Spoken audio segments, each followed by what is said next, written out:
Sawubona, Sakpase, Namaste, Upshin, Dubra Otra, Assalamu alaikum, Hotep, Buenas noches, bonsoir, what's up?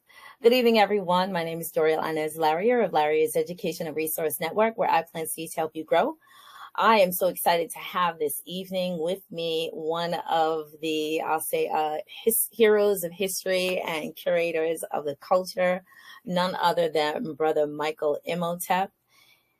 This conversation is very on point because it is the buzz that is going on, whether you are in a political scene, an educational scene, a cultural scene, or someone who's just an advocate for truth-telling. So tonight, I'm going to be joined by the historian, the national public speaker, the radio host, the researcher, the writer, Brother Michael Imhotep, who's at the forefront of education and empowerment. He is the founder of the African History Network and the host of the African History Network show on 9:10 a.m., the superstation WFDF Detroit. He is a weekly panelist on the Roland Martin Unfiltered Daily Digital Show, which is Friday, 6 p.m. Eastern Standard Time, providing political and historical analysis of the culture with Faraji Muhammad on Tuesdays at 4 p.m. Eastern Standard Time, which are both on Roland Martin's Black Star Media Network. You can read his bio if you so choose. What I would more suggest that you do is to watch him, is to listen to him, is to get not only a sheet of paper and a notebook, but please get yourself a 3-ring binder because you're going to need it. This brother drops gems like people dig for diamonds, with ferociousness, with vitality, with excitement. And I'm very pleased to have him on my show this evening. We are going to be tackling the conversation of the day, which is what is happening with education? What's happening with curriculum? Who's writing it? Whose perspective? In Florida, maybe you need some help. Let's talk about who they're saying, who's right, who's wrong, what the perspectives are, and where are you getting your facts from? Let's welcome to the scene, Brother Michael Imhotep. Hey, how you doing, Sister Doriel? You all right? Greetings. We are good. We are in the place. Thank you so much to everyone who is here. I'm definitely going to call out my stream team. Of course, Mama is watching. I know you're watching, Mama. But to all my other stream team members, please take notes, drop comments, drop questions. You know that we are on 3 platforms. We're on 2 Facebook pages as well as a YouTube channel. Brother Michael Imhotep is tagged in it. So if you know him from before this moment, you know what to do for his own platform, for my platform. Write questions, drop comments, throw out some things that we should bring into the conversation, and we will be pleased to do so. Brother Michael, welcome. Yes. Hey, thanks for having me. Excellent, excellent. So I'm very, again, just blessed and honored that at like a moment's notice, you were able to pop into the conversation. I must say that this is a domino effect conversation. There is a huge buzz that's happening in education over the past couple of days that has to do with Florida, that has to do with the social studies curriculum, the K-12 curriculum, Ron DeSantis, etc. And then there are all of these, let's say, I want to say appendages, but appendages in a nice way. We have the VP that's weighing in. We have some people who have written or participated in writing the curriculum. But then there are, of course, some overarching other players in this game called education. And that's what we're going to talk about tonight. So if you want to bring us up to speed, what is the big thing that happened? And we're going to entertain some conversations from our viewers and have a little discussion. All right. So I talked about this Sunday night on the African History Network show, Sunday, July 23rd. So what happened was last week, Wednesday, which was July 19th, 2023, the Florida State Board of Education released its new standards when it comes to teaching social studies for middle school and high schoolers. They released a 216-page document that deals with the state of Florida's 2023 standards in social studies. They posted this document to the Florida Department of Education's website. In this document, what's getting highlighted in the teachings, what's getting highlighted is 2 points dealing with teaching African American history. Number one, it's language dealing with that some slaves were, quote, slaves developed skills which in some instances could be applied for their personal benefit. Okay. And this is drawing backlash. Vice President Kamala Harris went to Florida and spoke to educators to denounce this the day before. On Thursday, she spoke at the 53rd conference for Delta Sigma Theta Sorority Incorporated and denounced it then as well.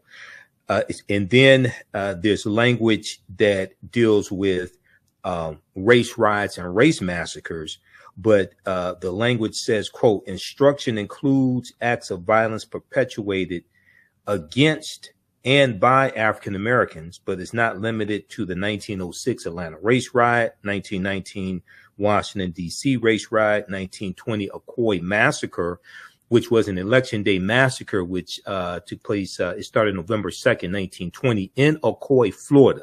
And it's the worst example of election day violence in the history of this country.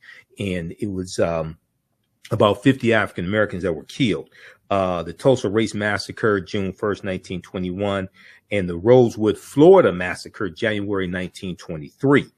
And what it appears now, I've gone through and I've read the first few pages of the standards. And what I've read so far gives outlines of the topics, but it doesn't give the actual text that will be in the curriculum. Okay. So I haven't had a chance to review like the actual text, but what it appears that's being presented is an attempt, one, to try to sanitize slavery and say it wasn't that bad and slavery somehow benefited the slaves. And two, it appears that when we talk about acts of violence being perpetuated by African Americans during race riots, if this is accurate, how it's going to be presented, if you have African Americans who are defending themselves against white supremacists who are attacking us. So if they're going to do this whataboutism and call us shooting back at white supremacists who are attacking us in Tulsa, Oklahoma, because we did shoot back at them. You have retired World War I veterans in Tulsa, Oklahoma. If they're going to say, well, you had African Americans who shot and killed white people during the Ocoee massacre. Okay, well, we were defending ourselves. That's problematic if this is how they're going to position this. Right. So go ahead. So just to give some a bit of framework, those people who know me know that I'm an educator. I teach on a number of different levels, and I actually also participate in supporting educators to promote truth-telling information. So right. I sit on both sides of the desk. I sit on all sides of the desk. And I'm going to speak, I'm going to engage in this conversation. I actually see some of my my community members and some of my current colleagues who are in the chat as well. And I definitely want you to toss whatever conversations and questions in. I'm going to speak from the perspective as an educator and say that perspective is everything. Right. And no matter where we are on this topic, one can teach from a book. And in part of my training, I found out later on in life, in my teacher life, that state curriculum or curriculum is designed for social studies is designed by the state.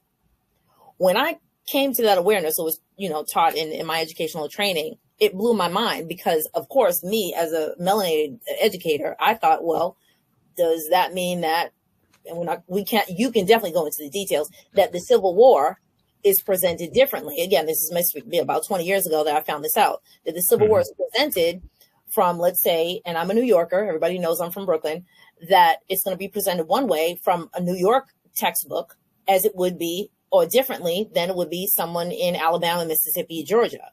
And when we came to that realization as educators, we thought, how is that equal? How is that fair? How is that just? How is that right? And so as you're addressing fighting back or race riots, again, it's a part of perspective. My concern is it is we'll go through this for the next few moments.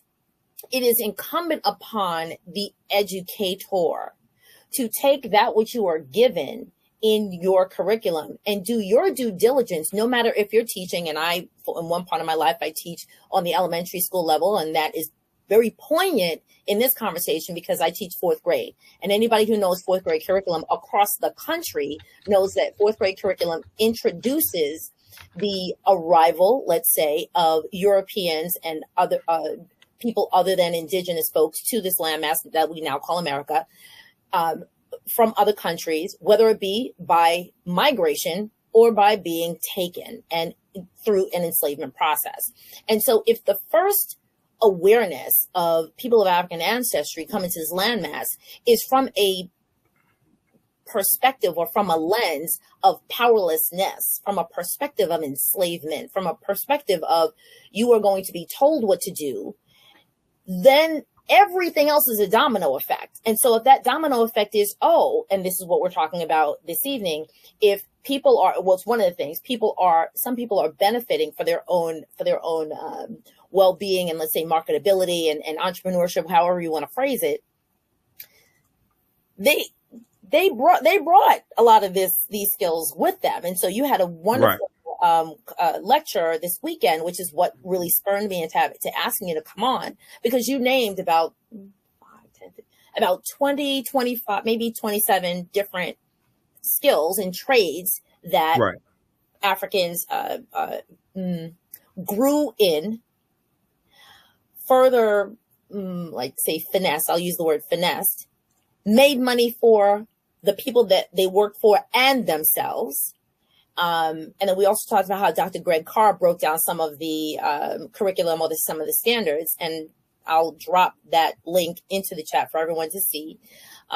So I definitely want you to speak more about how the perspective of, again, I know you know this quote, the person who writes a curriculum is the person who wins. Do you know what I'm talking about? Yeah, history is written by the winners. Yeah. Okay, so a couple things. Number one, there were at least 262 skills, trades, and crafts that African people had in this country from 1619 to 1865. Okay, the book called "The Other Slaves, Mechanics, Artisans, and Craftsmen" by James Newton and Ronald Lewis, which came out in 1978, documents this. There's a display at the Charles H. Wright Museum of African American History here in Detroit in their main exhibit called "And Still We Rise." There's a big display that lists these skills, trades, and crafts. I saw it back in July 2012. There's a sign up there on the display that says you can't take pictures. I went home, got a pen and a pad, went back, spent an hour writing them down, and I numbered them. So that's how I know that 262. Okay. And they weren't even numbered on the display. I told the tour guides there how many there were. There are 262, and they're listed in alphabetical order. All right. So a lot of these skills we brought with us from Africa. Okay. We came from highly technical, highly sophisticated civilizations. We're coming from the Songhai Empire. We're coming from the city of Timbuktu, where you had the University of Sankore. We're coming from Janae. We're coming from West African civilizations. We're coming from the Ashanti Empire, etc. And we're bringing these skills with us. We were blacksmiths. We were physicians. We were lawyers. We were scholars. Many of us were literate. We were whether it's Arabic or other languages, but we're bringing these skills. We were agriculturalists, okay, as well. When you look at the teachings that the African Moors take into Europe when they go in 711 AD, led by Tariq ibn Ziyad, they're taking the teachings from the Nile Valley region of Africa into Europe. They're taking the periodic tables. They're taking chemistry. They're taking treaties on how to design surgical instruments. Okay. They're taking all this knowledge into Europe. This knowledge is going to bring Europe out of the dark ages. There's an article at history.com, which is the official website of the History Channel. There's an article which shows a correlation between Mansa Musa, emperor of the Mali Empire, becomes emperor of the Mali Empire in 1312 AD, and he was the richest man in history. There's an article that shows a correlation between Mansa Musa and T'Challa from Black Panther, and T'Challa is the richest man in the Marvel comic universe. And in that article, it tells you that at a period of time when Europe was in disarray and dealing with poverty and civil war, that West Africa was flourishing. Okay. The name of that article is "This 14th Century African Emperor Remains the Richest Person in History." Okay. So this is what African people are taking into bringing to this land. Now, it's also important to understand, and I teach, I'm sorry, Brother Michael. So those people who are watching, if you're watching live or on the replay, if you see my eyes darting side to side, he dropped so many gems within like seconds. I'm trying to capture the essence of the things that you're saying. So well, I'm gonna post this article here. Here's here in the private chat. If you pull that article up, show it on the screen share. Now, this is the article from history.com. And then I can show you some slides. Or if you want me to show you some slides, I can show you some slides. I have like thousands. See, this is, people don't understand.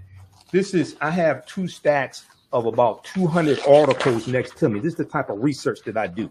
Okay. So I have thousands of articles printed up here in the office, but then I have tens of, like in Facebook, I have about 33 articles archived in my Facebook account, because I monitor about 35 different news sources on a daily basis. And I have different categories, and I save these articles that I see. So I have about 35,000 articles that have been archived over the past few years. Okay. So I bring proper documentation ends all conversation. I don't play with this type of information.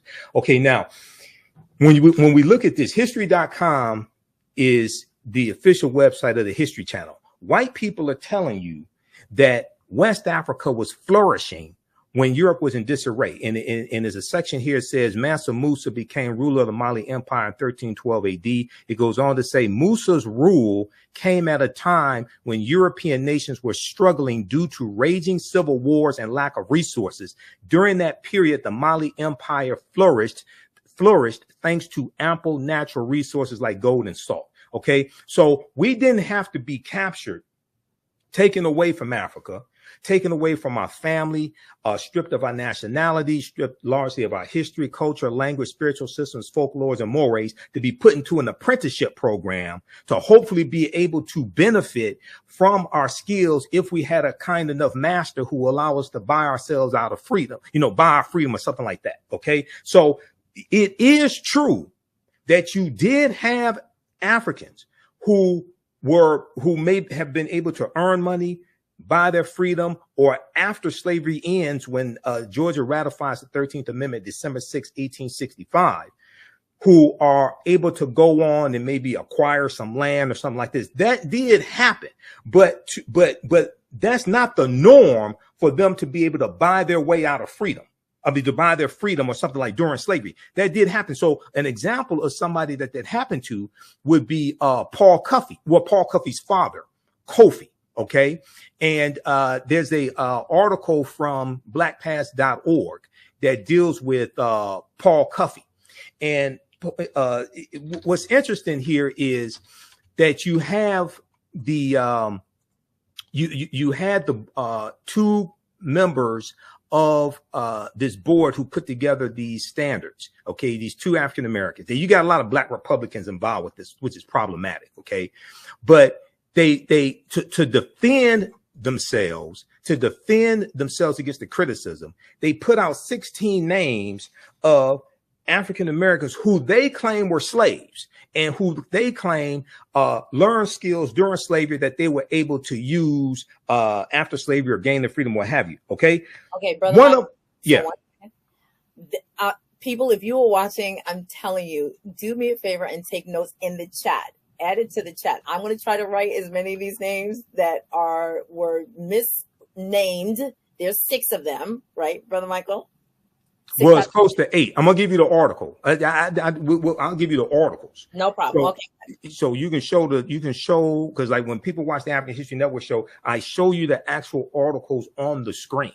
Okay. Yep. All right. So Paul Cuffey. Now I just sent you this article from blackpast.org. Blackpast.org is one of the sources I use. They have 6,000 pages approximately of articles dealing with African history and African American history. Okay, now when you look at this article from Paul Cuffey is known for taking African Americans back to Sierra Leone. Okay, in the 1700s. He was born in 1759. Okay, and he's born in Massachusetts. Okay, now when we read this, the first paragraph here, it says, see, Paul Cuffey's father's name was Kofi, Kofi, and his father was from the Ashanti Empire in West Africa, and his father was captured when he was a child. Well, his father was a skilled tradesman who was able to earn his freedom. Okay, now you did have examples like this, but this wasn't the norm. So if they're trying to present this as like, oh well, it was beneficial for some slaves. No, you can't present it like that. You could, yes, you did have some who were able to buy their freedom. And also, two important things to understand. If you had skills that your slave master could benefit from, like if you were a jockey, for instance, because some of the first athletes in the African-American community were jockeys. We became jockeys during slavery. Then after slavery ends, we're going to continue to become jockeys, and we're going to dominate the Kentucky Derby. So when the first Kentucky Derby ran in 1875, 13 of the 15 jockeys in the first Kentucky Derby were African-American men. And the first Kentucky Derby was won by a 19-year-old former slave named Oliver Lewis.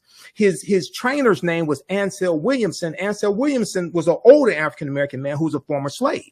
But what happens is white men get jealous of the type of money that we're making, and there's an organized effort to force us out of horse racing, threaten the jockeys, sabotage the races. You had the Ku Klux Klan threatening Jimmy Winkfield, who won the Kentucky Derby twice, and he was the last African-American jockey to win the Kentucky Derby in 1902.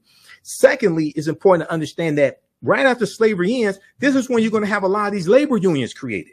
The National Labor Unions created in 1866. American Federation of Labor, that's about 1875. And these large labor unions are created largely to protect these jobs for white men and lock African Americans out of the jobs that we have been doing for free for 246 years. Because now that our skill sets are as good as white men or better, now that we're free, now we can compete for wages. And especially after the Civil Rights Act of 1866, which allowed us to enter into contracts, things like this. Now you have white people trying to lock us out of those jobs we have been doing for free for 246 years. So in this curriculum that is going into effect now, I hope they also teach that in the state of Florida, but I doubt it.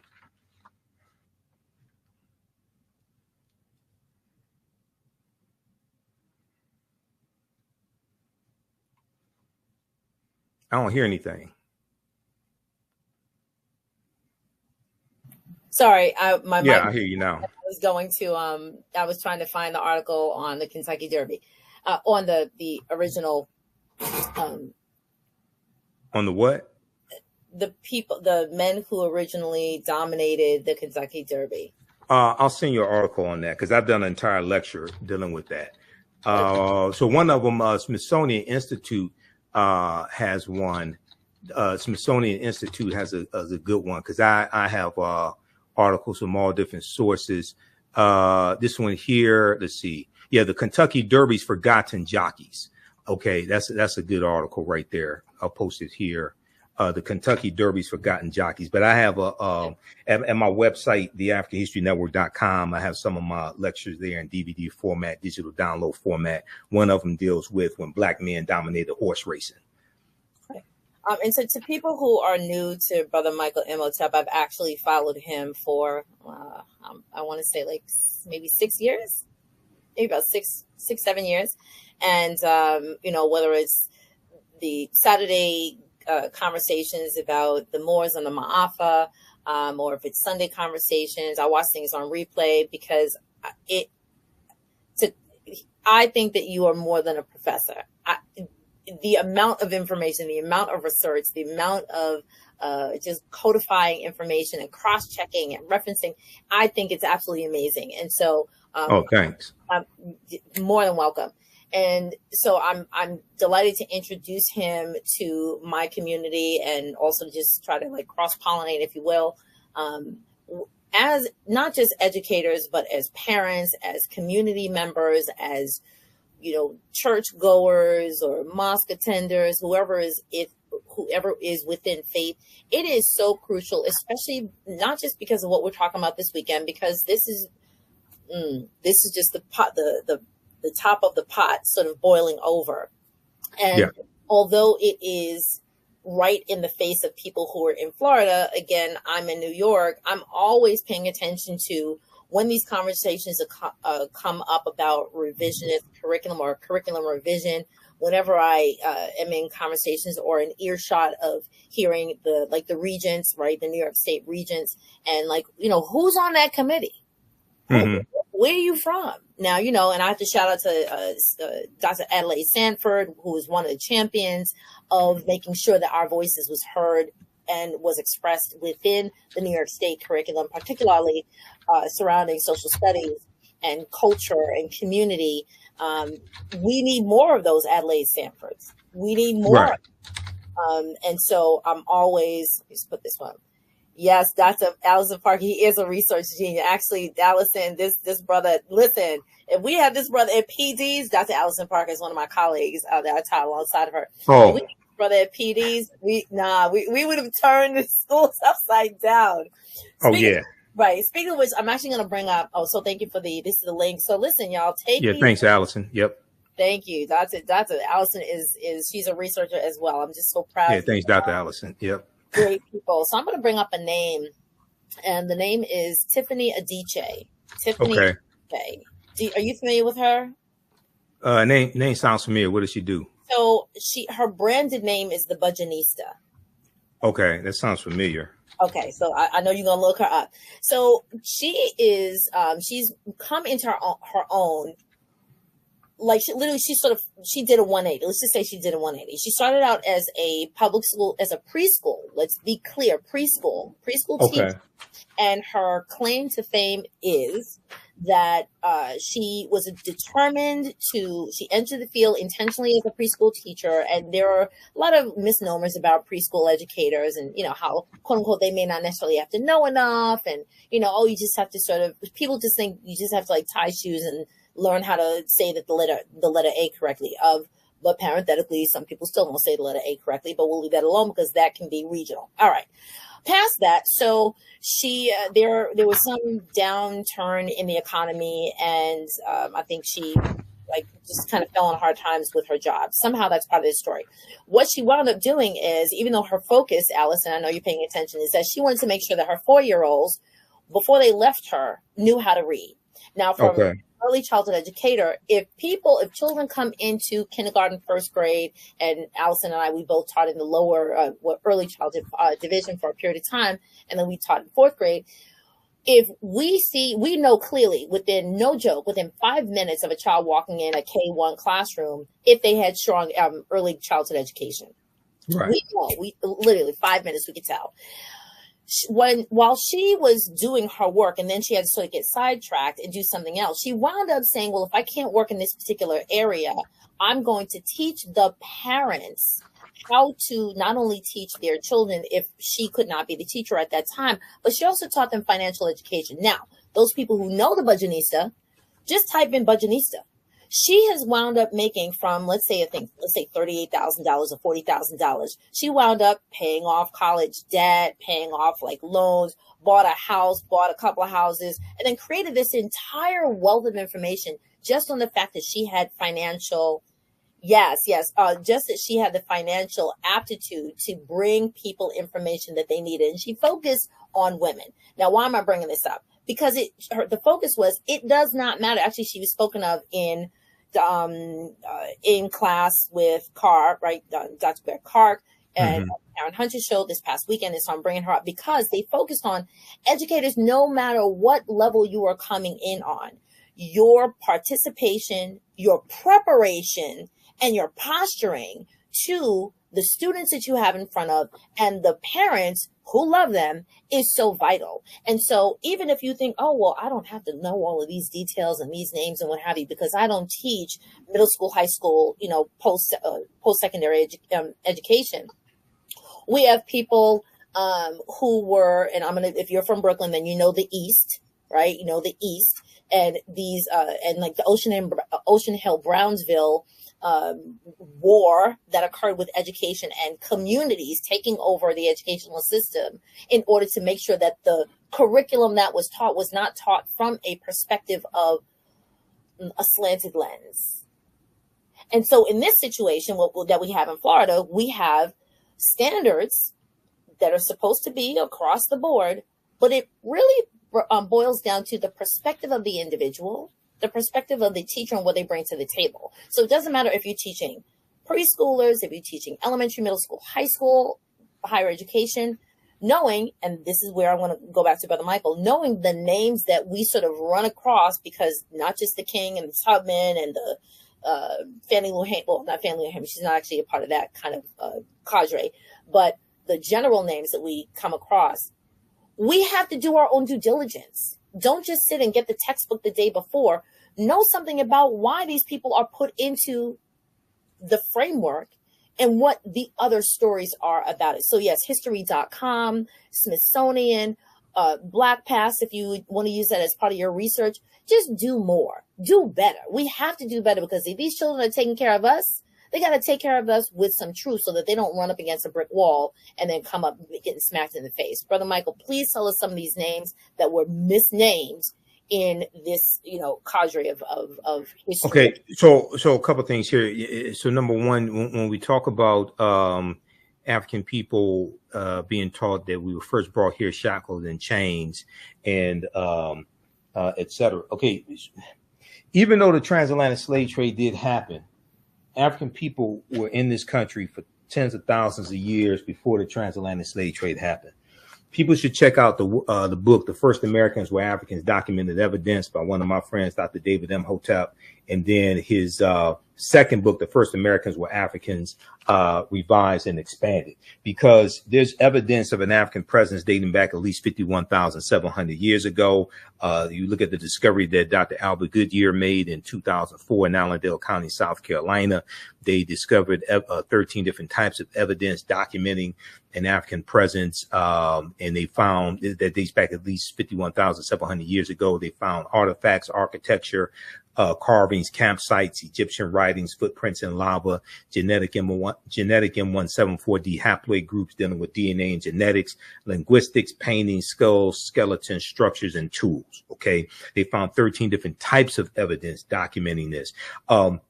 There's other research and other archaeological discoveries that push the timeline back beyond the approximately 13,000 to 15,000 years, which would be the Clovis culture discovery, which was discovered in Clovis, New Mexico, which modern establishment archaeology says is the oldest evidence of Homo sapiens, modern man, here in this land. African people were here long before then. Secondly, Christopher Columbus never came to the land that we call the United States of America. The closest Columbus came here was Cuba, which is about 90 miles away. So even though Columbus conquers the Bahamas and Hispaniola, on the island of Hispaniola, you have a Dominican Republic, in Haiti, he goes in Puerto Rico, Honduras, Panama, things like this. He never came to this land that we call the United States of America. So we have to understand a chronology of like the last 50,000 years of history. Yes, African people were here tens of thousands of years before anybody else. Yes, the transatlantic slave trade did happen also. African people migrate for different reasons at different periods of time. And if we look at the discovery that came out of Morocco in June of 2017. And I deal with a lot of these archaeological discoveries in my online history classes. They found remains of Homo sapiens that date back between 300,000 to 350,000 years ago in June of 2017 in Morocco, which is over 100,000 years earlier than the oldest remains of Homo sapiens, which were found in Ethiopia that dated back 195,000 years ago. So the deeper they dig, the blacker the planet gets, the more research they do, the older we get. Okay, now to address your question dealing with what were some of the names that they got wrong. If you look at this article here, this was from the Tampa Bay Times, and it was picked up by yahoo.com because Tampa Bay Times put up their paywall after so many people started reading this article. And I cited it in my broadcast that I did after I did Roland Martin's show on Friday. Benefited from slavery. Critics say some of the state's examples were never even slaves. Okay, so what happened was these two. Now, I'm also going to give you this article here because now this second article, this is from WTSP Channel 10 in Tampa Bay, Florida. Florida Department of Education stacks Black History Task Force with DeSantis allies. Okay, these are the Negroes who helped put together this propaganda. Now, this article is from June 8th, 2023, and out of 5 out of the 6 are Black Republicans.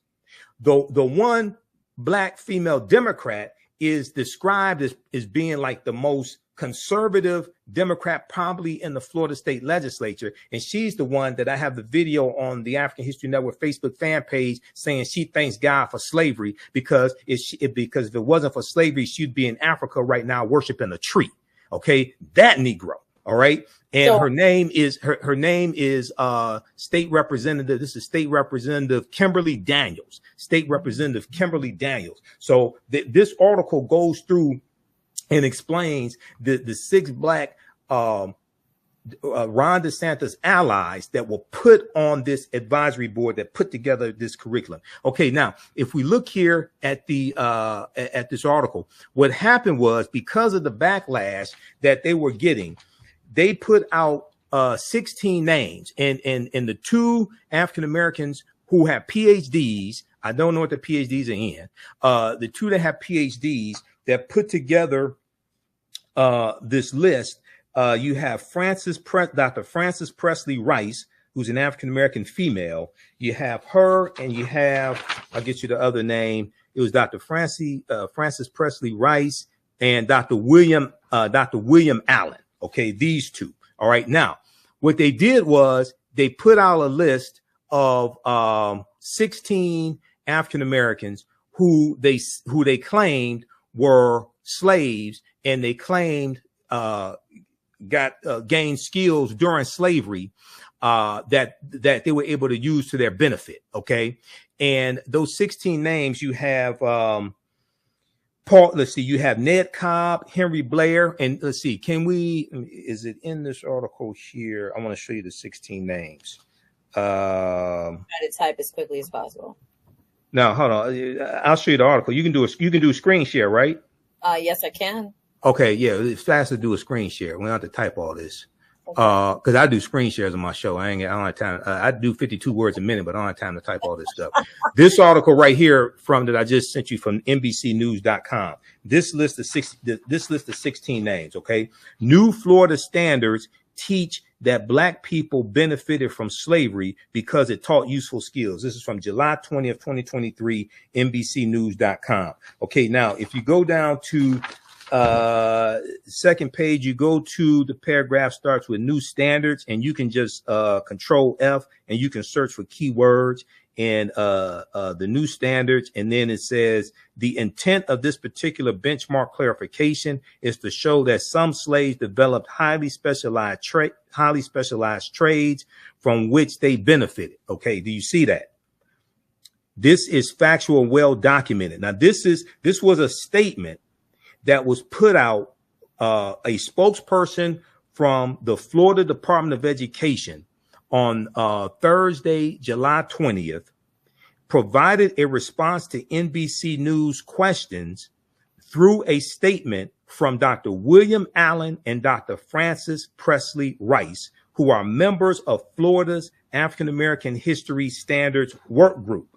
The new standards were defended in the statement as, quote, comprehensive and rigorous instruction on African American history. We proudly stand behind these African American history standards, end quote, the statement said. The statement went on to say the intent of this particular benchmark clarification is to show that some slaves developed highly specialized skills from which they benefited. The intent of this particular, and you can zoom in, control plus sign, you can zoom in on the screen.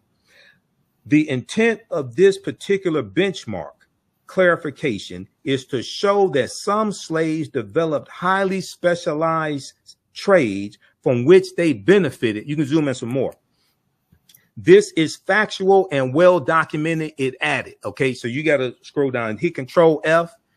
A little window will pop up. You can type in the keywords you're searching for. Search for the new standards.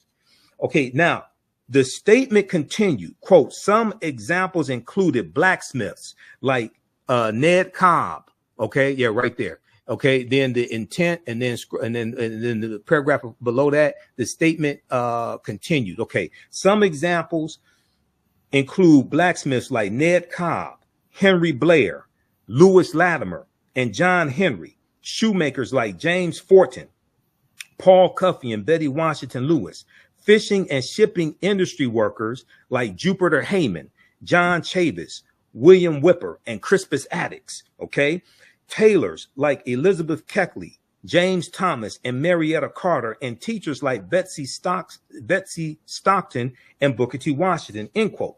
Now, the statement went on to say, it's disappointing that some detractors would devalue the research from the work group and reduce it to, quote, a few isolated expressions without context, end quote, the statement said. Okay, now, everybody read that full article from NBCnews.com. New Florida standards teach that Black people benefited from slavery because it taught useful skills. Now, we look at this second article, the article that I sent you from yahoonews.com, benefited slavery critics, state examples.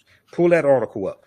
So what happened was, I'm in class. Yes, sir. So what happened was, you had critics who were providing evidence saying, wait a second, almost half of the names that these two PhDs presented as people, as African people who were enslaved, who gained skilled trades during slavery and used them to the benefit, almost half of those people were never slaves. Okay, so if we look at page 2 of the article, it says several, but other sources offer conflicting descriptions of the 16 historic figures, and critics came forward quickly to attack the department's claims. Several argued that nearly half of the figures highlighted by the state of Florida from their education department were never enslaved.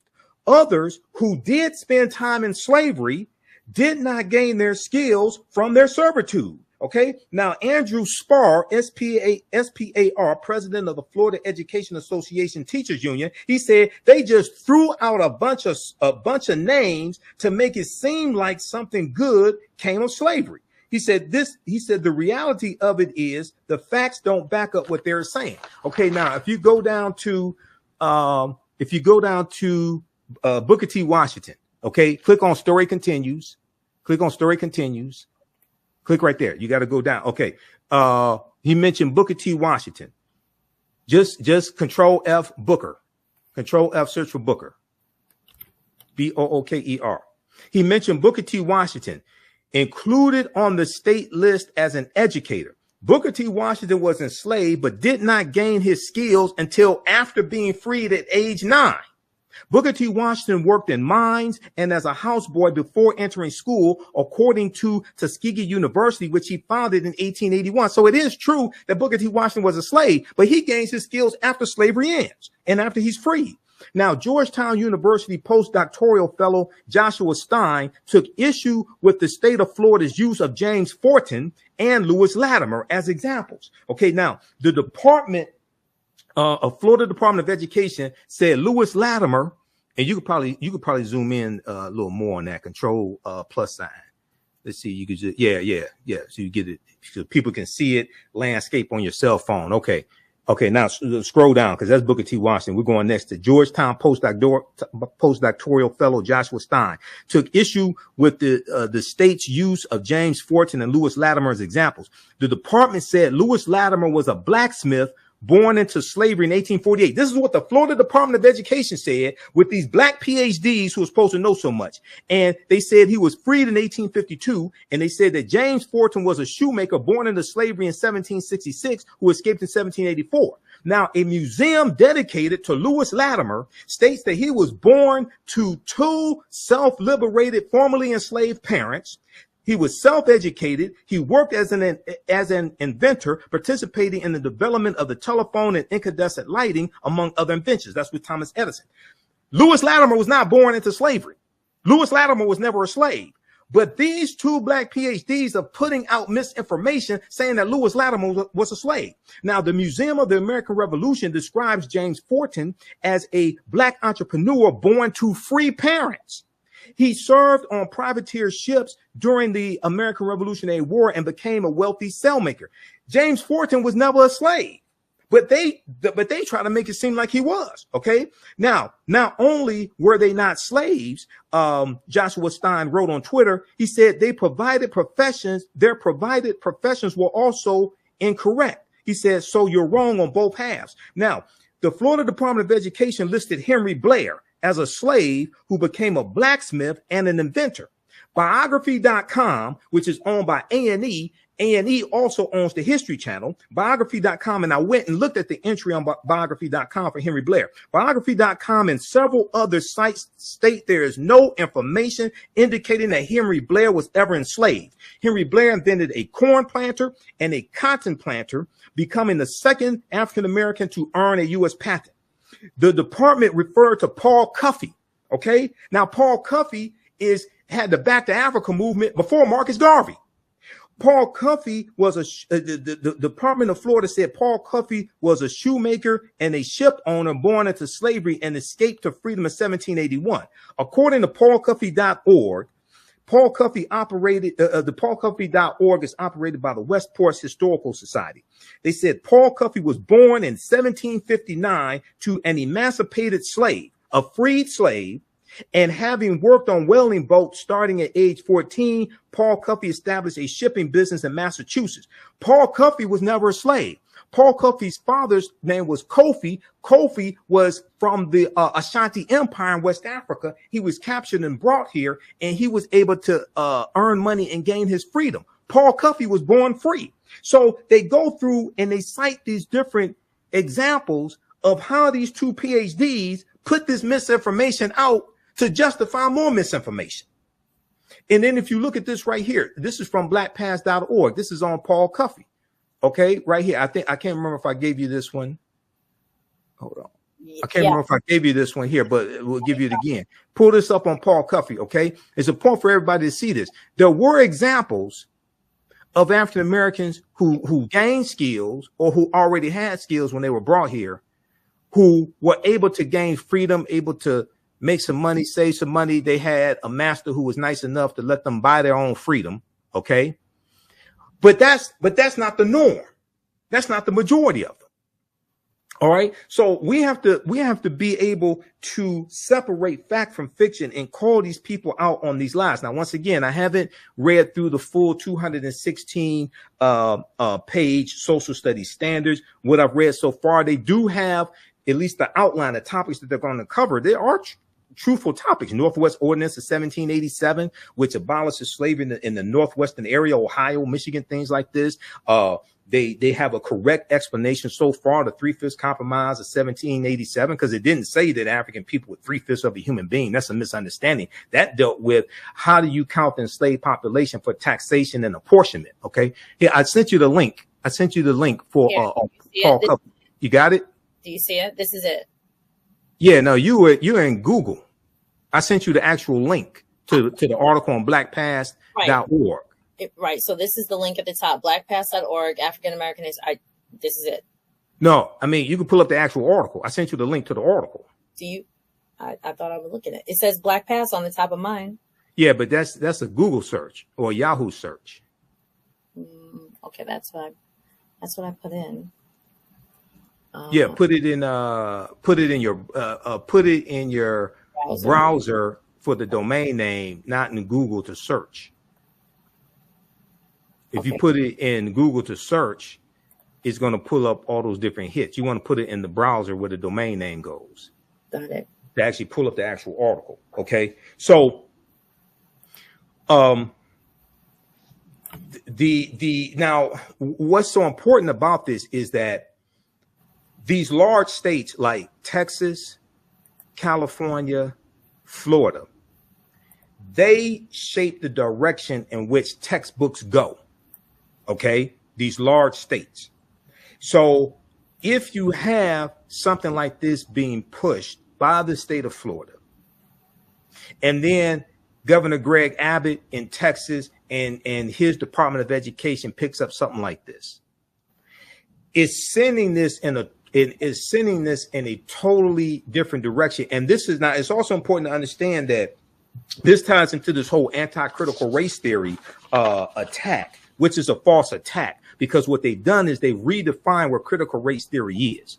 And this goes back to the September 2020 memo that Donald Trump did that banned critical race theory when it came to training government employees. Okay, there's an article from NBCnews.com that deals with, and I have it here in my critical race theory folder. There's an article from NBCnews.com called "How Trump Ignited the Fight Over Critical Race Theory in Schools." How Trump ignited the fight over critical race theory in schools. This is from May 10th, 2021. From NBCnews.com. And this is even before Christopher Rufo put out his tweet talking in March of 2021, talking about how they were going to redefine critical race theory. Okay. So what happened is Donald Trump, who I warned people about in 2016, I warned people how dangerous Trump would be. He did this executive order. And here is the link to the article here. Put this in a private chat so you can bring this up and show this to people. It's important for people to read this because this whole anti-critical race theory movement is coordinated, is well financed, and they use Fox News to amplify it. Okay. So Brother Michael, 1 second. Yeah. So as I'm going to pull up the next article, and I just wanted to highlight these two comments. So Dr. Allison, what will be the next step in Florida, in the Florida school system? Do the standards have to be approved by a higher institution? And then that's a question. And then a comment is the teachers tend to take the curriculum and just present it as factual without doing any due diligence. And as true educators, we are to do our due diligence and not just take what is presented, because as we see from this conversation here, this lesson, this is a new classes in session. Take notes, folks, that all the information presented is not necessarily factual according to truth. And thank you to Dr. Iya Ajwa. I believe I'm saying it correctly. Developing skills is not the same as being paid for those skills. Thank you so much for that. All right, let me Okay, so for my understanding, these which article was that I read this in? Washington Post has an article from July 22nd, 2023. DeSantis doubles down on claim that some blacks benefited from slavery. I'll send you this link. DeSantis said he wasn't involved in writing the new teaching materials, which took effect this week. Okay, from my understanding, these new standards have already taken effect. Okay, I'm going to pull it up. This is how Trump ignited the fight. Yeah, how Trump ignited the fight over critical race theory in schools. Okay, now there's the proposed policies. Search for that. The proposed policy. So conservative leaders have been accused of using the decades-old academic term critical race theory, initially intended to recognize the systemic racism inherent in American life, Conservatives are using this as a catch-all for anti-racism and diversity efforts. The proposed policies mimic former President Donald Trump's September memo. It was September 2020, ordering the Office of Management and Budget to stop funding training on critical race theory for federal employees, calling it a propaganda effort. This goes back to September 2020, okay? Around the same time, Donald Trump condemned the 1619 Project, a Pulitzer Prize-winning 2019 New York Times report led by reporter Nicole Hannah-Jones. Now, I do have some issues with the 1619 Project, but there are some good things in there that can be used. Okay, that holds America was truly founded not in 1776, but 1619, when the first enslaved people were brought to the colonies. Now, educators embraced this message and began utilizing the project and looking for resources to teach a more holistic history of the country. Okay, Trump rebuked the project, the 1619 Project, as a warped, distorted portrayal of American history. Both the memo, the executive order in 2020, September 2020, and this attack on the 1619 Project sparked the commission of the 1776 report that Donald Trump commissioned, meant to combat the contents of the 1619 Project. Okay, so then you have the countrywide uprisings in the wake of George Floyd's death, only fueled this matter, etc. Now, what happened was in March of 2021, you had Christopher Rufo, this conservative Christopher Rufo, who put out this tweet, and he talked about how they were going to redefine what critical race theory is. This was March 15th, 2021. And what he said was the goal is to have the public read something crazy in the newspaper and immediately think critical race theory. We have decodified the term and will recodify it to annex the entire range of cultural constructions that are unpopular with Americans. So what they wanted to do is take this term critical race theory that most people don't even know what the hell it is. They wanted to make it an umbrella term to put everything dealing with race that they don't like, teaching the history of slavery, civil rights movement, things like this, put this under that umbrella of critical race theory, rebrand it, and then pass legislation in states, especially former Confederate states, banning critical race theory in K through 12, but critical race theory is not taught in K through 12. Critical race theory is a legal analysis that developed in the late 1960s after Dr. King's assassinated. So right around 68, 69, people like Derek Bell, Kimberly Crenshaw, and it's a legal analysis to understand the laws in this country that perpetuate racism. Okay, it's taught in law school, graduate school, a little bit at the undergraduate level. It's not taught in K through 12. These conservatives have lied, redefined what critical race theory is, said it's taught in K through 12, can't prove where it's being taught in K through 12, then pass laws to ban what's not even being taught in K through 12. This is the hustle that they're running. Okay, and they've hoodwinked some Negroes to be part of this hustle, like Senator Tim Scott, who's running for president, who blocked the George Floyd Justice and Policing Act, and then is bragging how he refunded the police. He's the one who blocked the George Floyd Justice and Policing Act in the Senate, the black guy. Yeah, go ahead. Right. So I want to pull up this quote. Thanks, Dr. Allison. And I know there are a lot of other people actually who are watching because I'm looking at YouTube and I'm also looking at Facebook. So Allison, were you broadcasting on Facebook? Somebody was asking.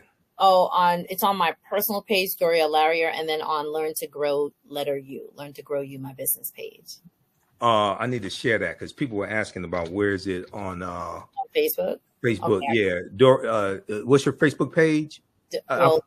Personal page is Doriel Larrier. So Doriel Larrier. Okay, that's not the one with the middle name, is it? Yes. That's the one. Okay, because I looked. I don't see you on Facebook. I looked on your personal Facebook because we're Facebook friends. The same page that we're friends on, right? Yep. Yeah, I looked on that one. It's not broadcasting on that one. Okay, hold on. I'll get it. So anyway, so the media has a role, which is to control the thinking of the masses, not expecting someone like Mr. Imhotep to fact check them. I definitely want to just focus on this for a moment because Go ahead. we're not all asked to be as erudite. I'm going to use the phrase erudite as Brother Michael. No one's asking people to do that. But what we are asking as educators, as families, as communities, not just to, and again, like Allison and I, there are other teachers who are paying attention. We're not the be all and end all, right? Education may start, it actually starts in the home. Everyone can agree on that. It starts in the home. It continues in the classroom. But don't think that it ends in the classroom. Because as someone I had a conversation with this weekend was like, well, I think that, so some of us teachers will say, okay, here's the curriculum and there may be standards. And I could actually pull up the clip by Dr. Greg Carr, who took one of the standards and sort of broke it down and said, in essence, what people are thinking is like this, oh my goodness, it's let's just say it's racist in an elementary way. He in essence said, no, it is a guide, and how you interpret the guide is where the perspective and the positioning and the preparation comes in for you to deliver the information. Now, if you don't go home and do your due diligence, as was mentioned earlier, then you're going to present a, like say, a slanted purview or a slanted view of the information. So go ahead. Right. I'm going to try to grab this part of the video from Dr. Greg Carr. So somebody told Dr. Greg Carr that something was racist? So no. So I'll let you hear it. He takes one of the standards, and the way he breaks it down, the interpretation is, oh my goodness, this is going to present a slanted view. How he says it is, based on your prior preparation and your knowledge, your background knowledge, the way you deliver and explain the information could then be the twisted format, like could be the twisted lens. So let me put this up. All right. Let's see how fabulous I'm going to be. Like this is, I'm excited. Okay. Video, share screen. Here we go. I'll play about 3 minutes. Just, Michael, please tell me that you see it and hear it. Can you see it? I see it. Okay, I'm going to play about 2 minutes of it. At this moment, he's going into one of the standards that is in this Florida K-12 curriculum. Okay, and share the Facebook Live broadcast is running right now. Share it on my personal page, please. Will do. People are asking for it. Okay, got it. Due to Eli Whitney's cotton gin. Benchmark clarification is there. Clarification number 1. Instruction includes the use of a map to show westward expansion. Oh, shit. Sorry about that. First of all, we're going to argue about who invented the cotton gin, but that's cool. Psychologists have recently discovered that the real reason why you procrastinate so much is not due to your laziness. You get a map of westward expansion. We did that in the intro class when we ran it back in the fall and early spring here in Nubia. Westward expansion and the use of king cotton, that long staple cotton out of South Carolina, which then revolutionized it, all that stuff that went through Texas. And I get to use the map. Oh, man, y'all are finished. And then the one that's getting all the attention. SS.68.AA.2.3. Examine the various duties and trades performed by slaves, e.g. agricultural work, painting, carpentry, tailoring, domestic service, blacksmithing, transportation, period. Slaves, people mad about that. I'm mad about it too. But the overall section says, analyze the events that involved or affected Africans from the founding of the nation through Reconstruction. Were those Africans not enslaved? Yes, they were. I'm now reading this as a fight between the members of the committee. The person who is thinking like we thinking got Africans in the bold benchmark. The one who's thinking like Jason Aldean and them got slaves in on the third subcategory of the benchmark. I'm looking at a quilt. Come on, y'all. This is why literacy is important. I'm not talking about anybody here. I'm talking about people who's stop watching MSNBC or reading one article or hearing somebody on TikTok try to break this down. Go to the document and go with somebody who know what they're talking about. And here's the thing that caused everybody to consternation under what I just read. Here's the benchmark clarification. Clarification number 1. Instruction includes how slaves develop skills which in some instances could be applied for their personal benefit. What you think about that, Prof? Wait, trick question. So this is Captain Answer. Trick question. Here's the thing. Most of us were enslaved in formations that did not involve hundreds of people on a plantation. Carter G. Woodson's grandfather, remember we read about this when we read his article, his 1943 Negro History Bulletin article, My Recollection of Veterans of the Civil War. Carter Woodson was enslaved in a small formation, a handful of Africans enslaved by this European. This white boy trying to make money. As Woodson explains about his grandfather in Virginia, the soil that they were working was poor. So they had to labor like hell, which means the white boy ain't making no money, which meant there were moments when he hired Woodson's grandfather out to other places. Woodson's grandfather then got hired out. And remember, that's how he learned to become a master carpenter and furniture maker. And he started making money. And the deal was, I make this money, I bring this money back to you, and I keep this money for myself.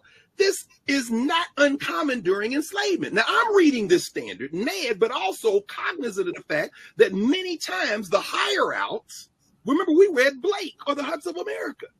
There are many instances it was commonplace, not standard, but it happened often that African people figured out ways to negotiate nominal movement by developing skills that they could sell for hire, particularly in the border states, Tennessee, Kentucky, places like that. And so it's still enslavement, but it's very different. Now in Florida, is that going to be the case? Not as much as in Tennessee or Kentucky. All right, I just wanted to share that. Yeah, so that's what I was saying. You do have documented examples of it. That did happen. Okay, now that wasn't that didn't apply to the majority of African people, but yeah, you did have examples of that. Kofi, who was Paul Kofi's father, was one of them. Okay, but I don't know how. Now I sent you the 216-page social studies standards from the Florida Department of Education. Go to page 6. I just here in the private chat, I just put that. Pull that up. Go to page 6. It talks about the cotton gin. Okay, now how I haven't seen how they are actually going to present this in the text, in the textbooks, in the actual teaching, how they are going to present the different skills, how the African Americans used it to benefit themselves. Okay, but if the examples that they gave of black people who they claim were slaves, who were never slaves, if that's any indication, it's not going to work too well. But we have to see. I don't know. Okay, but what Dr. Greg Carr said is correct. I said the same thing on Roland Martin Unfiltered. You do have documented examples. Now, if they try to present this as a way to sanitize slavery or make it seem like, well, slavery wasn't that bad because it helped benefit African Americans. Wait a second. We were skilled before we were brought to this country. We were skilled. We had skills in Africa that benefited Europe. Not only that, when you go study the sculptures, like the Benin sculptures, the artwork that Europeans are also going to steal as well. Some they're going to buy during slavery or trade for during slavery. Others are just going to steal outright and put into their museums and charge admission to see them. We used our craft. We used our skills to make that artwork. So we didn't have to be captured, taken away from our homeland, stripped of our history and culture, language, spiritual systems, folklores, mores, beaten, raped, things like this. We didn't have to go through that to be put into an apprenticeship program to hopefully benefit from skills that Europeans taught us. No. Right. So do you see the document? Yeah, I see it. Go to page 6. I am on page 6. Okay, page 6, ss.68.aa.2.2. It's under dealing with cotton gin. Got it. Explain the effect, and you can probably zoom. You can zoom in, Control Plus. You can zoom in on that some more. Yeah. Explain why the effect of the cotton industry on the expansion of slavery due to Eli Whitney's cotton gin. Right. Okay. So he talked about that. Right before that, okay, explain early congressional actions regarding the institution of slavery, Northwest Ordinance of 1787. Three-fifths compromise. That's three-fifths compromise is Article 1, Section 2, Clause 3 of the U.S. Constitution. One of the most misunderstood portions of the U.S. Constitution, because it didn't say we were three-fifths of a human being. I've heard attorneys mistake that. No, that's dealing with for the purpose of taxation and apportionment. How do you count the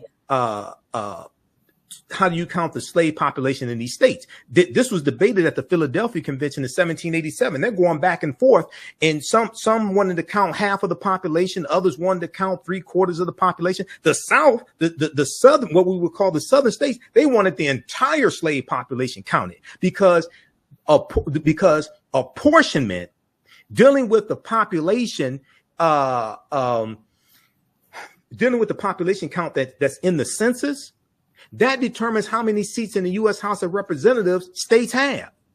So the northern states are saying, well, wait a second, you don't even want to recognize that they're human.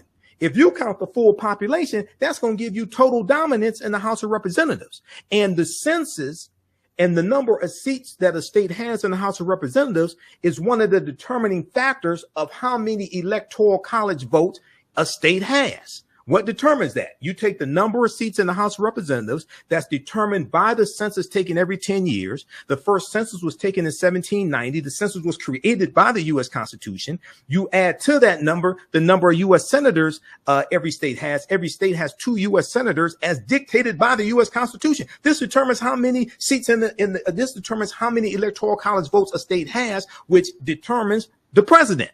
Okay, so the North is saying, well, wait a second. If you count the 100% of the population, you're going to have total dominance in the House of Representatives. So they go back and forth. They decide to count only 3/5 of the population of enslaved Africans. It's not saying that we were 3/5 of a human being. That's a total misunderstanding of the U.S. Constitution. And also the way the count was taken was corrected by Section 2 of the 14th Amendment of 1868. So let me pause. Go ahead. You have this is one of those moments, and a couple of us in here are like social media buffs. This is one of those moments that you have to say, I was today years old, because we will still run they said that we were 3/5 of a person. No, right. That's false. That's right. False. So you've cleared that up. And so here I am, I'm going to run this into the ground. It is imperative that people who are the influencers and make the impact on the lives of the young people, whether you be the auntie, the person down the street who cares for the kids, the grandmamas and them, the church folk, the sorority, the fraternity, the community, whatever, that you put a primary source into the hands of children before you put a device and give the children free reign. So we have all of these young people who are growing up who, if you put on something that is educational in the slightest, and I'm going to pull up something that's very old and only a couple of people understand what this is, that they're like, oh my goodness, that's so boring. Yet you ask them a question that's in regular life. I want to say regular life, like when they get into social circles where they have to have conversations, where they have their first job or their first experiences and things like this, whether it be social welfare, human condition, global issues, or politics, come up, and they're asked for their position and they don't have a framework. They don't have a background. Now I'm going to show this, and just happens to be, who remembers this? Yeah. That book that's a comic book. Yes, it is. Yeah, I remember that from school. Right. Yeah. Yep. Right. I think we're about the same age. So this is the Golden Legacy series, and it was our version of comic books.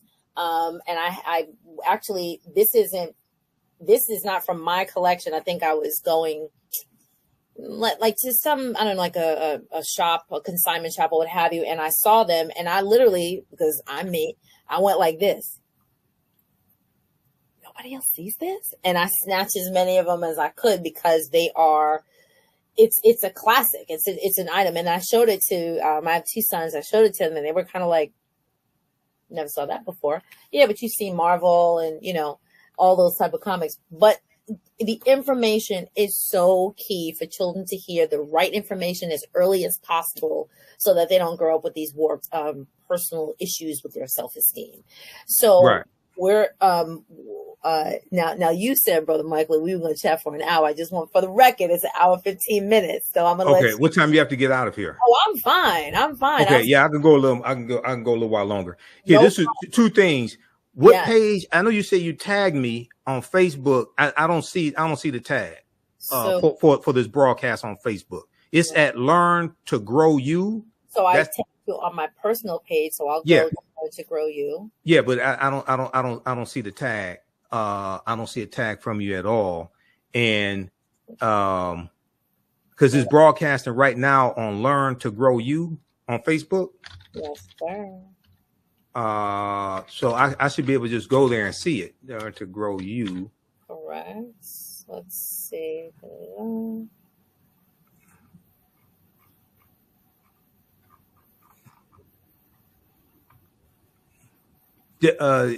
Send me the link in Instant Messenger so I can post that on my pages.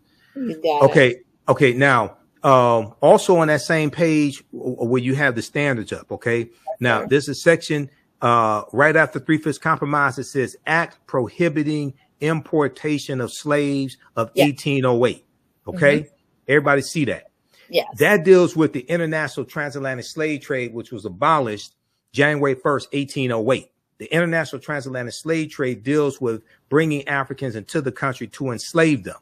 The reason why the international transatlantic slave trade was abolished January 1st, 1808 is because it was stipulated by Article 1, Section 9, Clause 1 of the U.S. Constitution. This is why it's important to read the U.S. Constitution.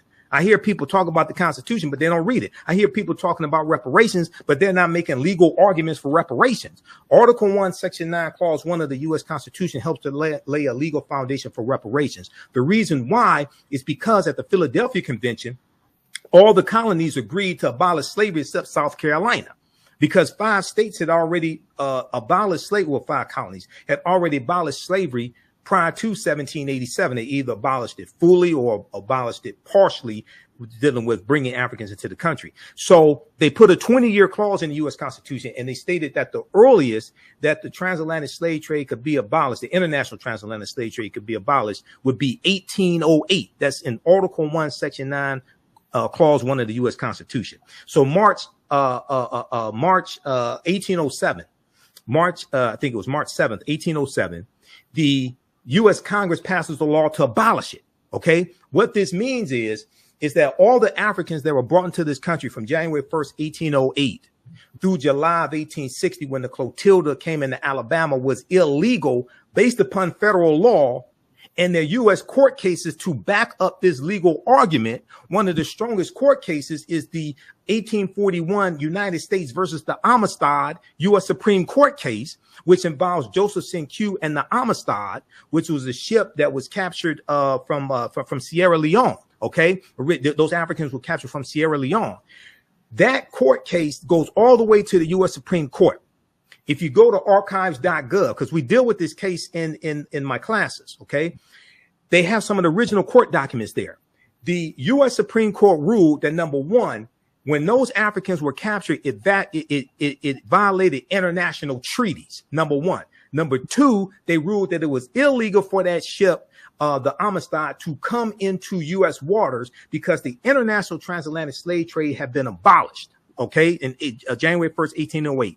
Number three, they ruled that those Africans have the right to take up arms on that ship and fight for their freedom. And they ruled that those Africans were never slaves, and they won their freedom. Now, when you read Article 1, Section 9, Clause 1 of the U.S. Constitution, it also tells you that a $10 tax will be put on every African that's brought into the country illegally once the international transatlantic slave trade is abolished.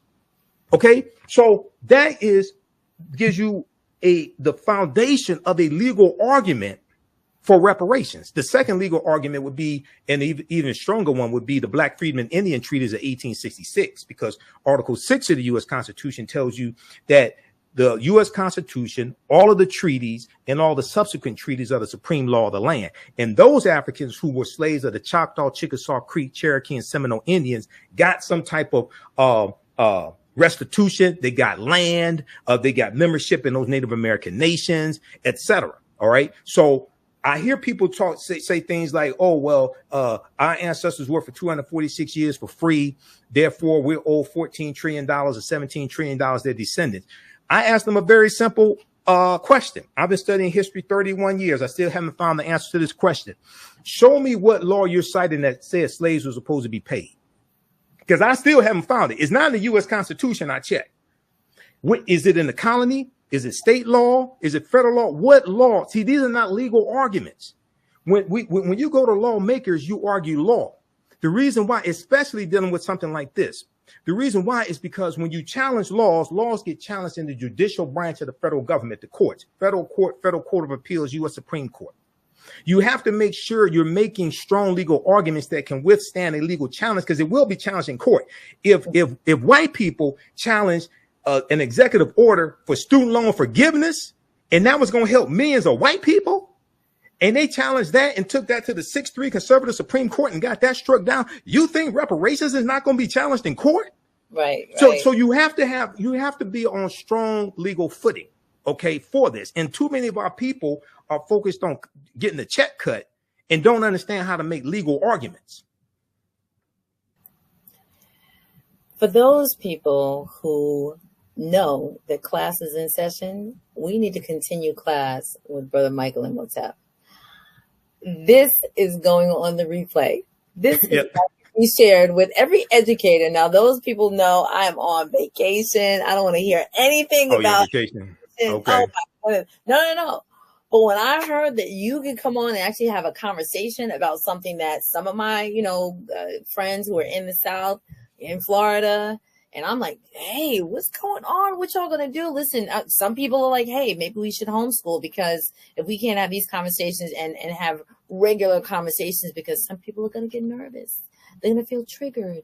They're gonna feel like they're attacked. I'm an advocate of homeschooling, but that's not the solution. The reason why is because white children need to learn the truth also. All children need to learn this history. Correct. And a lot of parents of different races want their children to learn the truth. This is not about making white children feel guilty or anything like this. What it is you got some white parents and grandparents who probably know that their ancestors were involved in some of these atrocities. They probably know that their ancestors threw rocks at Ruby Bridges, or their ancestors were involved in bombings in Birmingham, Alabama. And they call Birmingham Bombingham because they bombed so many black people's homes and businesses in Birmingham, Alabama. And a lot of them don't want their children to learn about what they were involved in and their grandparents and things like this. But the hangings and lynchings. Yeah, exactly. But this has nothing to do. The teachers, 99.9% of the teachers are not trying to teach this history to make any child feel guilty. Correct. You teach this history to learn from successes, to learn from failures, to keep atrocities, to keep the negative things from happening again. You have to learn from this. Okay. So this is extremely important. So it's Dr. Carter G. Woodson, who co-founded the Association for the Study of Negro Life and History, September 9th, 1915, created Negro History Week in February 1926.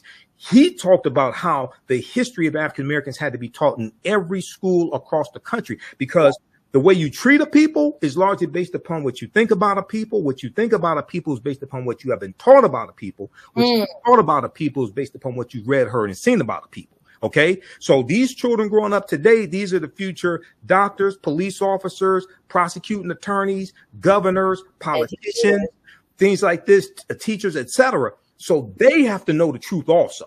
Okay, so this is extremely important. But if you want to wrap up this last article, let people know about that. Now, this one right here, this is from theroot.com. This is Dr. Paul Finkelman. It's called 3/5 Clause, Why Its Taint Persists. Okay. Now, this deals with the whole history of the 3/5 Compromise, the whole backstory at the Philadelphia Convention, and why people misunderstand it. And I interviewed Dr. Paul Finkelman, who's the author of about 50 books dealing with history, and he's a history professor. I don't remember which college he's at now. I interviewed him on the African History Network show a few years ago. But this article goes deep into that history and breaks all that history down. It's a total misunderstanding of the 3/5 Compromise of 1787. Okay, so Michael, while I'm pulling it up, would you just give people the contact of what your classes are, where they are? Yes. Okay, so visit my website, theafricanhistorynetwork.com, theafricanhistorynetwork.com, or you can just go to africanhistorynetwork.com. So I own both domains. Okay, everybody, please register for my 12-week online history course. We teach this live on Saturdays, 12 noon to 4 p.m. Eastern Standard Time. You don't have to be in the class live. Let me repeat, you don't have to be in the class live. We do the sessions live. All the sessions are archived and recorded. You can go back and watch it anytime. So a year from now, 2 years from now, you can go watch the entire course. Ancient Kemet, one of the original names for Egypt, the Moors, and the Ma'afa, understanding the transatlantic slave trade, what they didn't teach you in school. The Ma'afa is a key Swahili term which refers to our Holocaust, the Great Disaster. We deal with thousands of years of history and what leads up to the transatlantic slave trade taking place, and we go through and analyze the transatlantic slave trade. I do a PowerPoint presentation. It consists of over 200 slides. We go through and look at about 80 to 100 articles. There are about 7 books that we reference in the class. And I show you excerpts of the book on the screen. Nile Valley Contributions to Civilization by Tony Browder, my friend Tony Browder, who I interviewed in April 2023 is one of them. Classical Africa by another one of my friends, Dr. Malefi Keti Asante, who's one of our top authorities on African history. Golden Age of the Moor, edited by Dr. Ivan Van Sertima. And one of my friends, Renoko Rashidi, has an essay in here. Dr. Jose Pimenta Bay, who's one of the baddest scholars on the history of the Moors, has an essay in this book. We use this one right here. Also is a good reference, How White Folks Got So Rich. How White Folks Got So Rich, The Untold Story of American White Supremacy. And there's some other books that we use as well, like The First Americans Were Africans, Documented Evidence by Dr. David Imhotep. Okay, so we have book references, articles, video clips, all of that in the class. The content is PG-13. You can use this with your children. The class is on sale $80 right now. It's $130 value. You get free. You got 5 of my lectures in digital format that are free in the video library. So this is you'll never look at history the same way. Your understanding of politics is directly related to your understanding of history, and we take you through our history chronologically. We look at the 800-year occupation of Europe by the Africans known as the Moors. And I put my website link here, too. That's the article there, but you can pull up my website right now, Doriel, so everybody can see the website, theafricanhistorynetwork.com. We take you through our history chronologically, and then we look at the 800-year occupation of Europe by the Africans known as the Moors, who take the teachings from the Nile Valley region of Africa into Europe. And these teachings bring Europe out of the Dark Ages. And we see how this leads to the transatlantic slave trade. And it's important to understand Christopher Columbus. Now, this is a book that we use in the class by Dr. John Henrik Clark, Christopher Columbus and the African Holocaust, Slavery, and the Rise of European Capitalism, because Columbus is crucial to the expansion of the transatlantic slave trade. He helps lay the foundation for slavery, racism, capitalism, and the exploitation of indigenous people, which will lead King Charles V in August of 1518 to sign the Asiento de Negros, which drastically expands the transatlantic slave trade and increases the need for enslaved Africans. Okay. And then the second class that I teach, which is on Sundays, 2 p.m. to 4 p.m. Eastern Standard Time. This picks up where the first class leaves off. This is called Black Resistance Movements from the Haitian Revolution, U.S. Civil War, Civil Rights Movement, and Black Power Movement, 1800 to 1968. We go through and we look at this 168, 170 year period of time chronologically. 1800, and then we start with the Haitian Revolution and the Louisiana Purchase of 1803, because those two events are related. Napoleon Bonaparte and France sell 828,000 square miles of land for less than 3 cents an acre that they had here in what becomes the United States of America. They sell that to the U.S. because they're trying to raise money fighting against the Haitians in Saint Dominique in Haiti. Okay. And this doubles the territory of the U.S. at the time. So we look at, the Haitian Revolution, Louisiana Purchase, Missouri Compromise of 1820, Texas winning its independence from Mexico in 1836, Mexico winning its independence from Spain in 1829. We look at what leads to the Civil War taking place, 1861, 1865, the Reconstruction era, 1865 to 1877, which people know even less about, than they do about the Civil War and the Reconstruction era and the Compromise of 1877, which ends Reconstruction, and the declining commitment from Republicans to continue to intervene in conflicts in the South on behalf of African Americans. This leads to the Jim Crow era. This leads us to where we are today. So to understand how we got to where we are today, we have to understand the laws and policies put in place and that chronology of history to understand where we need to go from here. Your understanding of politics is directly related to your understanding of history, and politics is the legal distribution of scarce wealth, power, and resources, and the writing of laws, statutes, ordinances, amendments, and treaties, their adoption, interpretation, and enforcement. This is why I tell people we have to stop telling African Americans to exercise your right to vote. You don't vote for exercise. If you want to exercise, you go to the gym and work out. You vote for power. You vote for power. You vote to put people into political office who can write legislation and pass laws that are beneficial to you, your family, your community. And what's good for African Americans is good for America in general. So visit our website, theafricanhistorynetwork.com. You can register for those classes. And also you can support the African History Network through Cash App and PayPal, $ the AHN Show, through Cash App and through PayPal, paypal.me/the AHN Show. We have the links right on the homepage of our website. Use those links because there are people who set up fake Cash App accounts pretending to be the African History Network, and they're stealing money from us. So that's why I put the information right on the homepage of our website so you can click on the links right there. And that's our website address, theafricanhistorynetwork.com. You can also email me through the website if you have any questions, or call me 313-462-0003. 313-462-0003, and the contact information is on our website as well. And then we also on the homepage we have a 15 lecture bundle of my lectures in digital download format.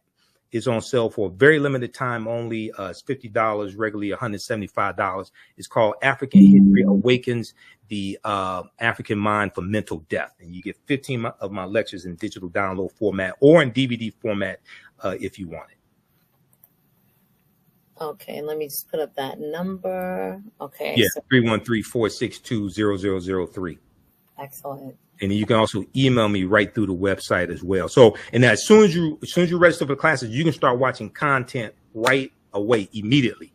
Okay, the content's there, so you can see the class we did this past Saturday and Saturday before that, and you'll be able to join us in class live this Saturday as well if you can make the live class. If not, it'll be archived. The classes are archived about 10 minutes after I finish doing them. You can go watch the replay. I'm okay with being on vacation and having a lecture. I'm okay. I am thoroughly okay. Well, we definitely need the support because this helps financially support the African History Network, helps us finance the research, pay the bills, all this. There's a lot involved in doing this. I just invested $700 in this laptop here a few months ago. I got to buy a new audio mixer as well. So it takes a lot to do all this and do the research. So we appreciate the support in advance. I thoroughly appreciate it. Thank you. I'm giddy because I feel like a fangirl. I am. Oh, okay. I watched thank you. For about 6 or 7 years, and just like this, like just eating popcorn and like getting all this information.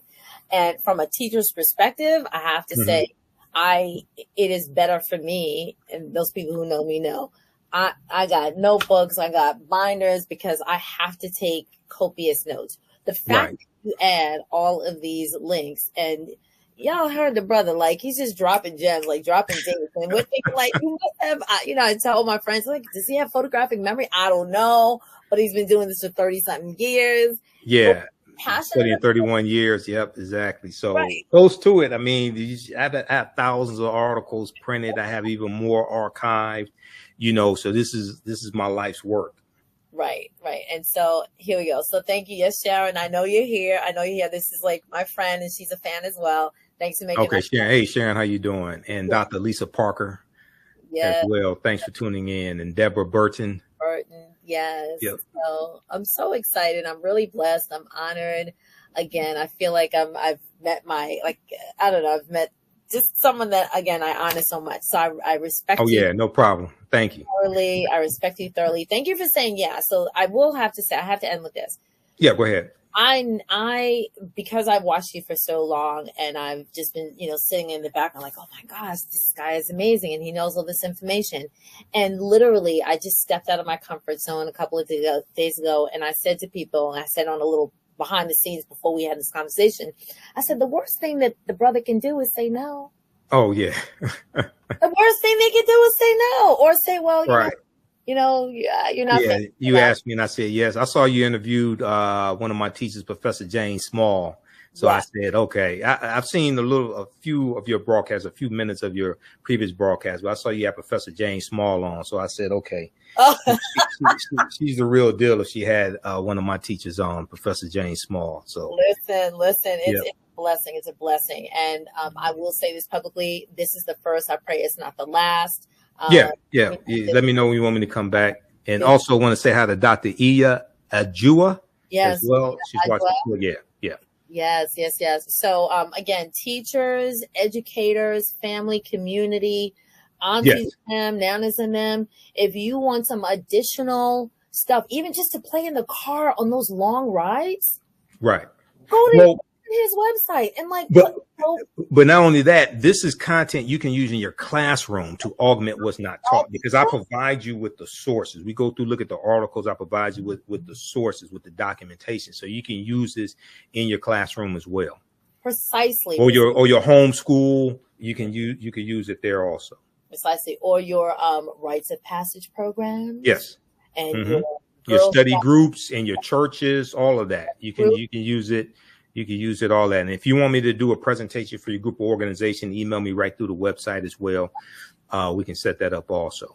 Yes, I appreciate it thoroughly. So, welcome back to Monday Nights, everyone. Formerly known as the Digital Couch, now the Doriel Larrier Show. I am so blessed and honored and highly favored that you said yes. He said yes. And so we're here. We're doing the work. And this work, it's a passion. Yes. It has purpose. And it should be supported. So yes, I've supported this brother. I've gotten one of these 10-week series maybe about 2 years ago. Oh, you gotta. Well, here's the thing, just so people know, if you've taken any of my classes in the past, you get a discount for a new course bundle. You'll get the classes for $60. You get both classes for $60. I give a discount. We call them returning students. So you get a discount if you paid for one of my courses in the past. Okay. And the content that I have now is more expanded than what I had 2 years ago. Of course. Okay, the content for the class now. So you got to register for this stuff now, because we're going to deal with the Woman King movie and the history behind that. We'll deal with Queen Cleopatra, history behind that. And one of the things I deal with is the film Black Panther, because there are 11 different African cultures incorporated into the film Black Panther. The film Black Panther deals with African history, African culture, African language, spiritual systems. We deal with what the word Wakanda means. Wakanda is a real word. It's in the Omaha, Ponca, and Sioux Indian languages. It means possesses secret powers. It's also a Kikongo word as well. In the Kikongo language, is the Bantu language. It's in reference to family. And we see deities that are mentioned in Black Panther, like Bast, the Panther deity. That comes from Bastet, who was a neter or a deity in ancient Kemet. So it's so much in this movie, in the two movies, the Black Panther movies. And I had to do 3 months of research on the movie and the comic book. And this is one of the books that I had to read. This one here. This is from Marvel, Black Panther, The Ultimate Guide. This deals with the 52-year history of the Black Panther comic book, because I had to go study the Black Panther comic book, characters and themes, to understand the movie, because we see that in the movie. Okay. And then I read over 100 articles dealing with the Black Panther movie and the comic book to get a deep understanding of what I'm seeing on the screen. So to allow me to do because I do lectures on the film, I had to do 3 months of research to be able to do my lectures on the film responsibly. Excellent. I'm bowled over. I'm excited. I do want to give people an opportunity. Yeah. I'm not really sure if they're going to be able to catch it, but at 8:00, so like a half hour ago, Fox News had a show. Let's just say a show with what was the name? Jeffrey Waters? Is it Jesse Waters, who was actually Jesse Waters is the host. He's a conservative, little sniveling little punk. He's the host. He's replacing the other little sniveling punk named Tucker Carlson. Okay. So he was hosting a continuation of the conversation about what's happening in Florida with the social studies curriculum. And so that was at 8 o'clock. If anybody is able to DVR or what have you. Also, there was further information about Kamala Harris and the claim on the social studies curriculum and her responses. And also on this 8 o'clock show was Dr. William B. Allen, who was one of the contributors to the social studies curriculum. And so, and the last thing is follow the Karen Hunter show and in class with Carr, Dr. Greg Carr. Again, historians. He's out at Howard University. Yeah, I know Greg. Yep. He's the chair of the Afro-American Studies Department at Howard University. Yep. Yeah, so Greg is brilliant. Right. If you know anybody who's going to Howard or is heading towards Howard, please have them go and take a course. Take a course. Yeah. Greg is on Roland Martin Unfiltered on Thursdays. I'm on Roland Show on Fridays. Yes. And so even if you're not able to, because you're not at Howard, but he has like a weekly show with Karen Hunter. Go follow them just for the beginning. But if you don't know a young person who's going to Howard, get your class. It's a new class in session, right? Like, get this information on the interwebs. Like, get you some learning. And I said it intentionally like that. So very quickly, two things. Now, Greg, he does a show with Karen Hunter. That's Karen Hunter's show. Greg has his own show on Roland Martin's Black Star Network, which is the Black Table.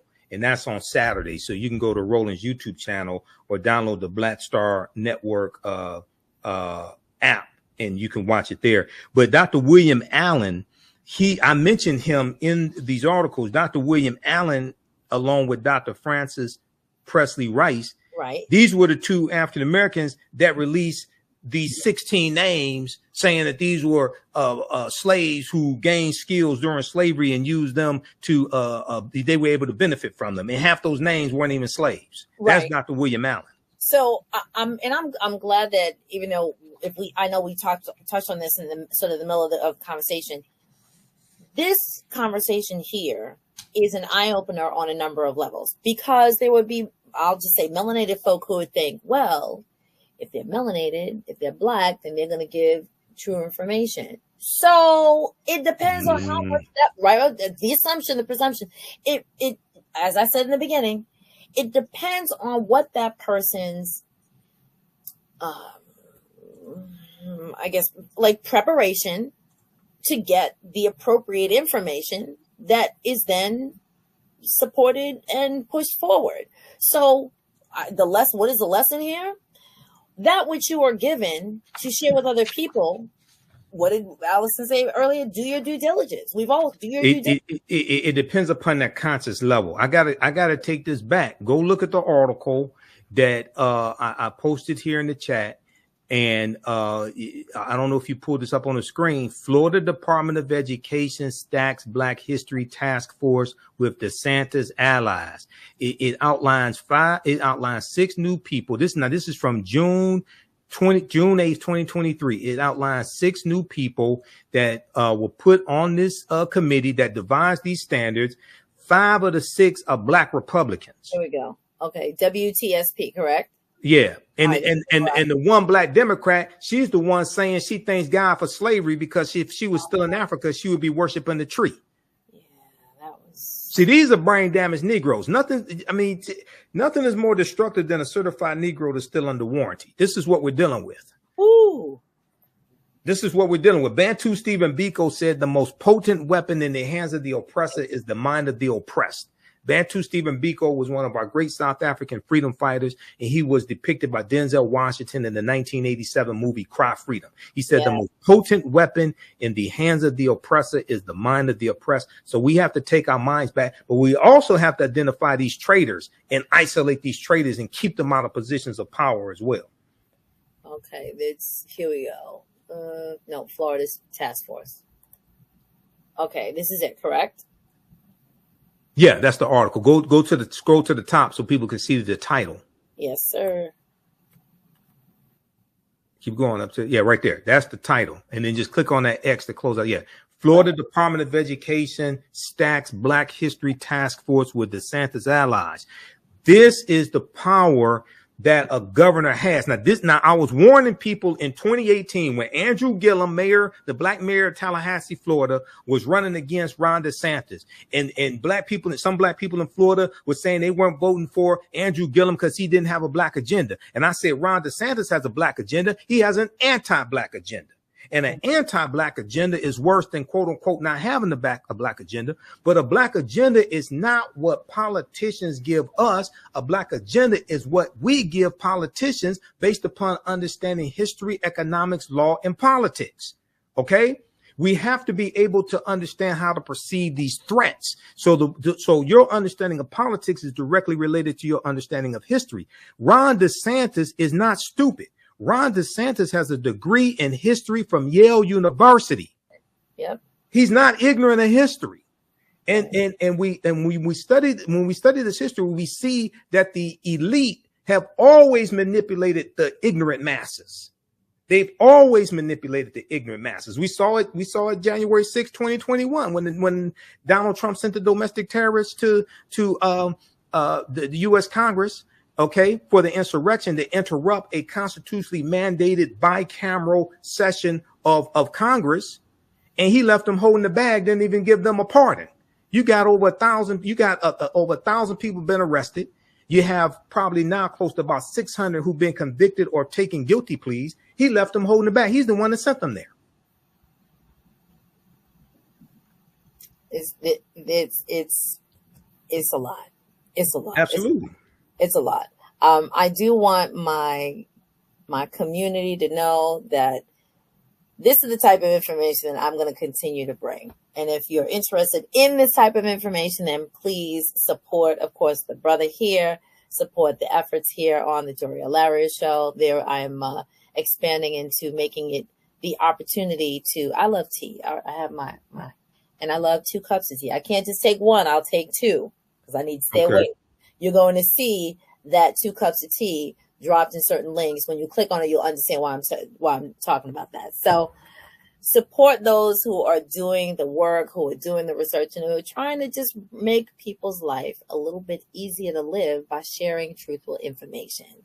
On that note, this is Doriel Larrier of Larrier's Education and Resource Network, where I plant seeds to help you grow. Again, I am so blessed and highly favored that I have Brother Michael Imhotep on my show. Yep. And then on my website at the top, has information for my radio show, Sundays, 9 p.m. to 11 p.m. Eastern Standard Time, the African History Network show on 9:10 a.m. Superstation WFDF here in Detroit. But we broadcast on Facebook and YouTube at the same time. And those shows are archived as well. So visit my website, theafricanhistorynetwork.com. The information is there. All right. Thanks, Doriel. Thanks, people. All Thanks, everybody. Hold on one moment. But we will be right with